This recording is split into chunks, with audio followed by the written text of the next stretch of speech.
Let me start with just the reaction of the alternative investment world, and again, I know that's a large world unto itself, to rising rates.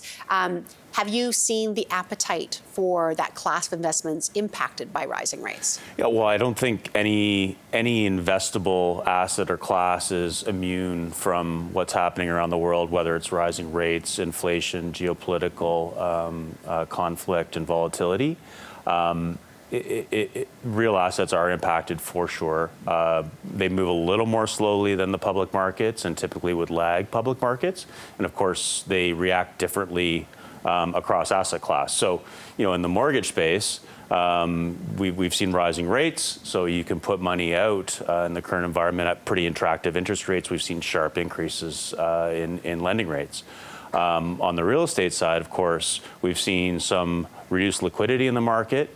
That uncertainty makes it a little harder to value assets. And with rising interest rates, we do see a little pressure on yields, so cap rates and discount rates, which means you'll see values coming down a little bit. The one area that we are seeing a lot of resilience is in infrastructure. There's some macro themes, global macro themes that I think are providing really strong tailwinds to infra that will help it be a little more resilient through some of the volatility that we're seeing right now. Let's dig into that. When you think about infrastructure, the class, and again, within that, all sorts of different kinds of infrastructure. But I know the energy transition side of infrastructure is pretty interesting right now. So what are you seeing there? Yeah, that's one of those things that I think will transcend cycles to some degree. Like a structural change, you mean? Yeah. For sure, and it's much longer term. So we're talking decades and decades, and trillions of dollars of required investment to ultimately get us globally to the goals around decarbonization and electrification. So that's the moving away from fossil fuels to electricity, and then how that electricity is generated through renewable assets and projects like wind and solar. There seems to be, from what I've heard too, but a bit of a gap. We hear from everybody, the build has to happen. If there's a gap, it means it all has to be financed, it all has to be built. You mentioned trillions. How fast is that gap being closed, I would ask? We've got a ways to go. I think, if you use the baseball analogy, it's very early innings.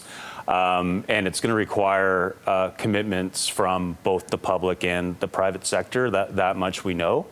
But you look at historically how power has been generated, whether it's nuclear, coal-fired plants, all around the globe, and it's so significant. And that base load has to be replaced somehow. So it gives you an idea of just the monumental task of moving to renewables. And then you've got the increased demand on the electricity side. So just something as simple as EV vehicles, which are becoming more and more popular.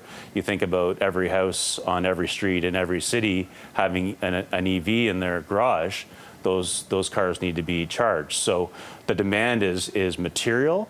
And I think where we see the opportunity in that is for investors that are looking to get into that space. There will be projects that need to be delivered to market, and there will need to be capital to fund those projects. It's funny too, because we hear so much about, I'd say, battery materials, and we see that happen in the equity markets, but people are just thinking about that one little piece of it. There's everything else that goes into it, which is what you're talking about, right? Yeah.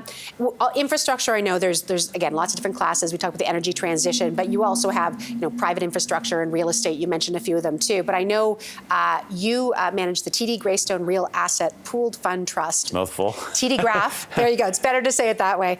And as part of that, you've recently made an investment in a port in Europe. And I just thought you'd tell us a bit about it, because I think this kind of illustrates the kinds of things that you're looking at. Yeah, we saw that as an opportunity to access some value in an asset class that wasn't renewables. So it's transportation and logistics. Mm-hmm. And renewables has been the focus, and rightly so, for all the reasons that we've just talked about. But what that has meant is that renewable assets, platforms, projects are in very high demand, and with that, yields have come down a bit. Everybody wants it. Yeah. So where are you accessing compelling returns? We saw this port opportunity, which is continental Europe. It's with a very strong operator that was in place, so we were able to buy into that asset with the existing operator.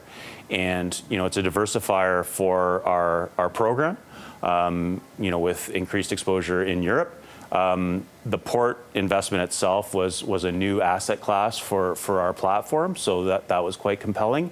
And then the yield story. So, we saw an opportunity to get some incremental yield over renewables. That's not to say that renewables aren't incredibly important or a big part of our program, because they are. But the way we've built the program is that we have pretty material exposure to renewables, so that gave us the opportunity to diversify a bit. Yeah, and this is a port to say, I'm assuming that just ships coming in and bringing stuff in. Ships, goods, dry goods, containers, that sort of thing. Yeah, Yeah. And with material storage, and we've got some excess land that can be developed over time. Interesting. Yeah, I like the details. It's Yeah. the fun stuff. I've only got about 30 seconds, but when you look out, obviously for infra and alts in general, I mean, you're probably pretty optimistic in some of the opportunities as we go ahead. Short-term volatility for sure. Yeah. I think we would expect a bit of a challenging 2023, but it's the long-term view of real assets. So what do they do for your portfolio? They're a diversifier.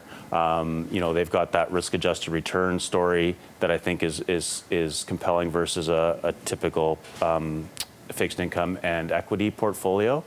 I do think that as we go through the cycle, there will continue to be demand for those the drivers that we talked about with infrastructure. This is long-term, decades and decades. Yeah, and I've got 10 seconds here, just because the one thing too, people often, this is something that wasn't always traditionally part of the mix, I think, but for institutional, it has been for a long time. So this is bringing the same ingredients that they work with at the same time.